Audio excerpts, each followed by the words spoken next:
Now let's talk about debts and borrowing. The House of Representatives, they've approved President Bola Tinubu's 2025-2026 external borrowing plan.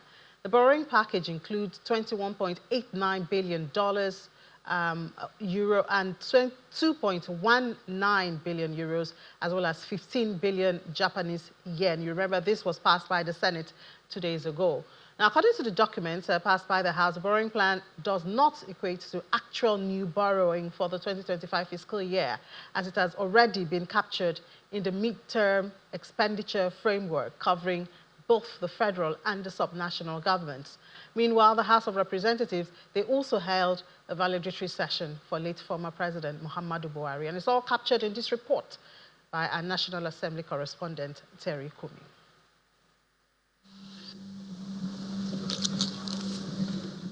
What would turn out to be a long day for members of the House of Representatives begins with yet another round of defections. I have the honor to respectfully convey for Representatives Taufika Jilesuru and Emmanuel Olusanya, both from Osun State, defect from the People's Democratic Party to the All Progressives Congress.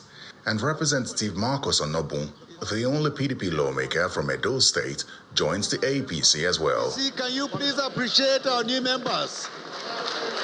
The House then goes into a closed-door session for about an hour and resumes with an unplanned valedictory session for late former President Muhammadu Buhari, with the Deputy Speaker presiding.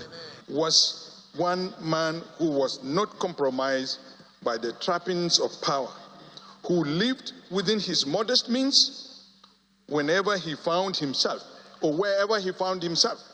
We remember him because growing up in primary school, when he was the military head of state, I was one of the young chaps he picked from the primary school, and we were trained to form the Y Brigade, the war against indiscipline. Both myself and Shagaya, and maybe Honorable Sesi, I'm not sure, will not be here if he didn't assent to the Not Too Young to Run bill.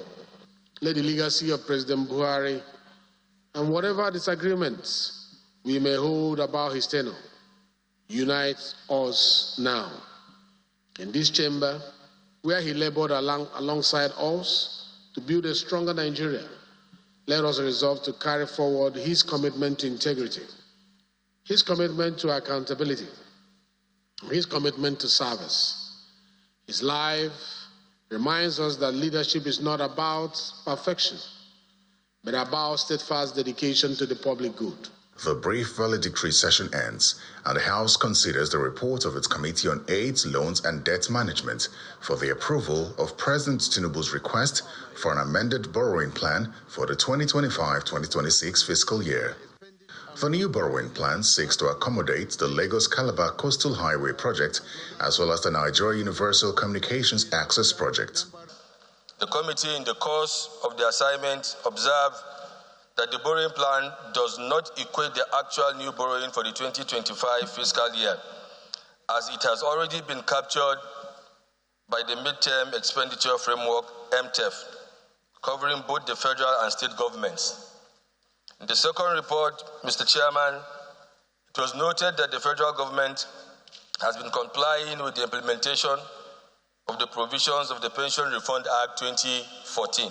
The committee also highlights that part of the loans will be used to fund priority projects such as railways, security, agriculture, power plants, housing, and digital connectivity. Terry Ikumi, Channels Television News.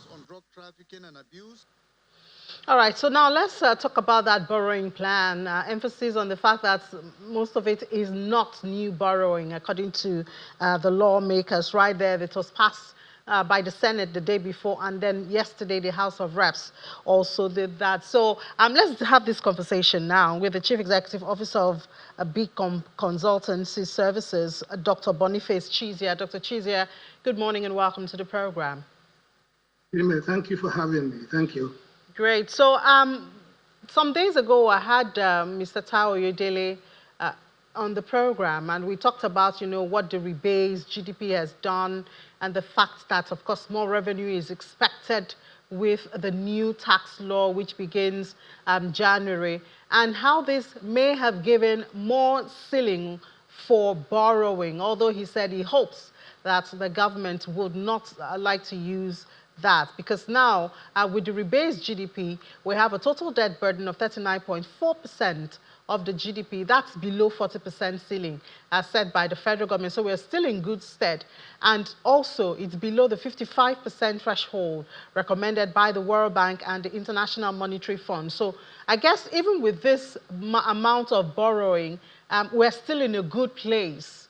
But should we continue in this path, what are some of the possible consequences of it? Well, you know that, as we said before, going and borrowing is not the point. The concern is that what degree of due process has been done before this borrowing has been done. You see, not much of it is out in the public space. So it's just between the presidency and the National Assembly. And of course, the degree of trust which the population now have on the National Assembly. So there's a trust deficit. So, so there are issues with that. So they said these things, and they were concerned. If you look at the quantum of money, the request in dollars and in naira, so on, even there's some borrowing also to be done domestically in stock exchange, also in dollars, is humongous, and where there's some concern that very soon repayment will become an issue. The thing about debts is that those who get the debt sometimes before it's due for payment, they are not there to pay, and so that's why we must be concerned about intergenerational equity. So they incur the debts, and we know, for instance, also that these debts are being incurred, to make the government look good for the elections that's coming, 2 years down the line, 3 years down the line, 2027. And so they will do all this, and some concern also about, the quality of our expenditure. So we spend this money, it's on record. I don't know if you saw the video that is making the rounds, where we spent 39 billion naira, to do the National Conference Center. And somebody has it as a video that says, in fact, he thinks it's not more than 5 billion. So that's concern, that our leaders are, to a large extent, that transactional in everything they do. So they do that, and then most of these monies that we're going to get is going to be diverted. And some of them are going to be sequestered, ready for the elections that is going to come a few years down the line. We're not getting value, essentially, if we must speak the truth, from the borrowings we are undertaking. So that's the concern. You borrow, and then nobody, like somebody did say in that presentation you showed us, they're not so much concerned about how this is going to be paid. It's like, budget support. Right? So if the fiscal responsibility says we should borrow for capital expenditure. If you borrow for capital and human development, then we can begin to monitor and see how this is going to happen. There's a video. Dr. Chizia, can we do without borrowing? So we know that even the targets in our 2025 budget has not been reached or cannot be reached. For instance, the price of oil there is supposed to be $75, and we know what's happening now, as of this morning is less than 70, about $68. And we've seen what has been happening, with the price of oil and all of that. Our oil production was targets 2 million barrels. We're celebrating 1.5 now. At least coming from the NMDPRA. So, this obviously leaves gap, deficit, even more than what was expected in the budget, and the country must run. So what are the alternatives that we have to borrowing? Well, the alternatives you have to borrowing is that it should be productive. But of course, in the interim, we are challenged. So you have just one source of revenue, which is oil. And as you just said in the presentation, this oil is being impacted by international developments. So you have the tariff war, you have geopolitical problems all over. You have Iran and Israel. So the Strait of Hormuz and so on. There are challenges. So there are problems. But like I did say earlier on, it's not just the fact of borrowing. It's really what you do with the borrowing. There's no country in the world that's not indebted, one form or another. So and that. As a nation, the consequences where nobody will come and take you to court. It's just that you would lose attraction. So that if you want to borrow, so very few people, you won't have too many people rushing to lend you money. And then, of course, the the coupon rate will be elevated, to reflect, the risk which you represent. So I think those are the challenges. So it's difficult to find any country in the world that doesn't have to borrow. You borrow, and sometimes, the fact that you're able to borrow, it's kudos. So you should be able to leapfrog and have development. Plus, the most important is, to what extent is the money borrowed being utilized? That's the challenge. That's what is very important. They tried to tell us that, at least from the report that my colleague filed in, about what they want to use this for, to channel towards infrastructure, which is supposed to drive the production that you're talking about, Dr. Chizia. But I guess we have heard this before. That's what Nigerians would say. We have heard how monies are being borrowed for some purposes, infrastructural development, and of course the Lagos-Calabar Coastal Road is part of it, as promised in this new borrowing or this, approved borrowings. But the question of following it through is also another one, so that by 2026-2027 borrowing plan, we would not still have the same promise with those infrastructure at the same state that they are now. Well, the concern is that even when you cited the Lagos-Calabar Coastal Highway, there are challenges there. So they started, and then the route itself that we're going to take has not been adjusted. And this is after they've inflicted punishment on people. They destroyed properties and so on and so forth. And then, in fact, if you tell some of the things we are doing, the expenditures we are undertaking, we're not subjected to due process. So Lagos-Calabar Coastal Highway, was it subjected to any bidding process? Is the son of Sheraton not on the board of, this is what we're told, he's not on the board of the company that is undertaking this project? So I think that, so challenges, we need to begin to find how we can remove corruption from our life. Like the former president Buhari would say if you don't kill corruption, corruption is going to kill Nigeria.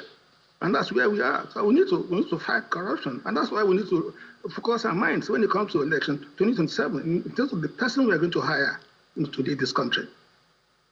Well, when we talk about corruption and leakages, they say it is the citizens' responsibility to hold the government accountable. Are the citizens doing enough?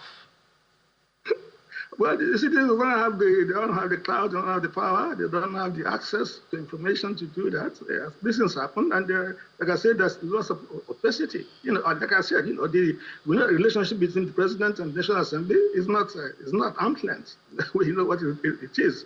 Very soon you start singing on your mandate to stand. So it's a terrible situation to be in, and now we're gradually becoming a one-party state, which is terrible for us, terrible for our democracy. Because you have this situation, you have state hijack and so on, and then you also need to become almost more or less. I just think in the news that the APC needs about 3 more members, and they can take any decision they want in the National Assembly. And so what about the checks and balances? What about alternative viewpoints? And so, and then things will be done. And you have also operating an environment where there's so much impunity. So there are no consequences. The bridge just collapsed at Nasara, Lafia. 3 weeks bridge, 10 billion naira spent, and it collapsed. What happened there? Who chopped the money? So I think that's it. It's a terrible thing. We must sort out corruption in this environment. If we don't do that, we're not going anywhere. The issue of corruption, Dr. Chizia, is that it even flows down even to the private sector. It's not just in the public sector. So I guess it's now difficult, where should the fight start from? Even though we have EFCC, ICPC, and all of that. Where should the fight of this corruption, blocking these leakages, where should it start from? Well, I spent quite a lot on social media. I just watched a video. Some people were caught, policemen caught somewhere in Abuja. A friend of mine sent that to me. And they were behind the armed robbery. So I think that's the problem. When those are supposed to be gatekeepers and not those who are involved. So who's going to bear the cart? So it's a big challenge. We have to reset this country, and we're not too serious about it. And I don't think most people appreciate the dilemma we are in. We're caught in a terrible dilemma, and something has to shift. And We don't know how it's going to happen, but we hope that elections in 2027 will commence the process. All right, Dr. Chizia, we certainly hope that, but I guess everyone will say it begins with you and I in a little corner, you know. But I mean, we also saw as part of the approved package, the approval of euros, 2.19 billion euro. There's a 15 billion Japanese yen, and that takes me back to, you know, when we had that arrangement with China, you know, that's supposed to cut out the third party, the dollar component in Nigeria trading with China. And I wonder if this is the reason for this Japanese yen and euro grant. Well, I think we're just going to them and trying to get a loan. Maybe we have some relationship, we have some things we're doing with them, we're getting this money. But, you know, the currency swap was a different thing. You know, the Chinese were supposed to come to Nigeria and then, you know, accept Naira. And then we were supposed to accept their currency. And if we succeeded in doing that, and we did it, you know, the way it was supposed to have been done, then we'll remove the issue of having to go via dollar, and then remove, you know, the stranglehold which dollar squeeze, you know, has on this economy, and that's exactly what it was supposed to be. But that matter was again advertised and was celebrated because that's the way to go. You know, if you take the South, the ratio that's coming now, you know, that they're trying to, one of the things they're trying to do is to see if they can have their own currency. So I think that's the way to go. But we followed it, and we, like most other things, you know, we were not kept in the picture of what happened. And that's, suddenly down the road, I think that the whole thing just was swept under the carpet. Nobody has heard about it anymore, and that shouldn't be the case. Now, whether those in authority are, you know, have moved on, it shouldn't be so. You know, the governance continues. The institutions, you know, they should have memory. So we don't have institutional memory. So other people will come there, come into governance, and then they would forget everything we've done before. And that doesn't make us a serious country, I'm afraid to say. I guess that's where the citizens also should be asking questions. I mean, this package was supposed to be made available for some businesses. How many businesses benefited from it? And then where's the continuity or sustainability of it? I guess that's another area for the citizens to ask questions and to speak up. Yes, but you know, citizens are well, poverty has been weaponized. You know, so people are not educated. Go to the north and see what is happening there. You know, so poverty capital of Nigeria. You know, so there are issues. So the people, you know, in authority, you know, they weaponize these things. You know, and use it. You know, make sure that they stay there and nobody's going to ask any questions. So it's okay to say, you know, the citizens also should have a role to play, but they have to be empowered. So if somebody has not eaten food, somebody is hungry, and then you comes accused, you know, to vote, and then he votes, and then you show him money for a loaf of bread. He's going to take it because he's hungry, you know, and then you will sell his conscience, you know, for a mess of purchase. So I think that's the issue. We need overall development, and then people need to be conscious, aware of what it means. That what you do, you put somebody into power, you put somebody who is incompetent, you know, to be there for the next so many years. And I know, of course, you've taken the fish it's given you, and then you just go and you swallow it, you eat it, and then the whole country is held to ransom. So I think that's challenges. It's something that will take some time for us to do, but it's something that you can't take out of context. The fact that you know, that the level of development within the system, the extent of poverty, it's 46% we are now, multi-dimensionally poor in Nigeria. So I think that's a big challenge. But take your point. I think that the citizens also should begin to. I think I'm beginning to see it. You know, with the elections that are coming. I think there's a candidate that has popular followership all over the place, and we'll see how all that would pan out in 2027. But I think that something needs to give.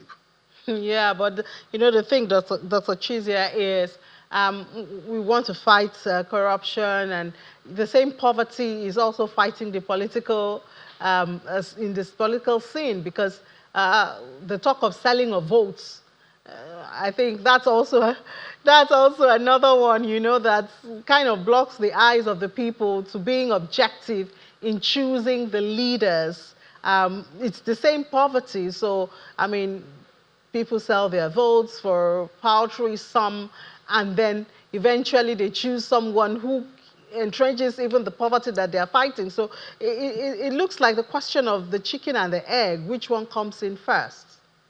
Well, the politicians are not poor. In fact, the most lucrative business in Nigeria, over the years, is known everywhere, is to get into a political office. Because your hands will really detail.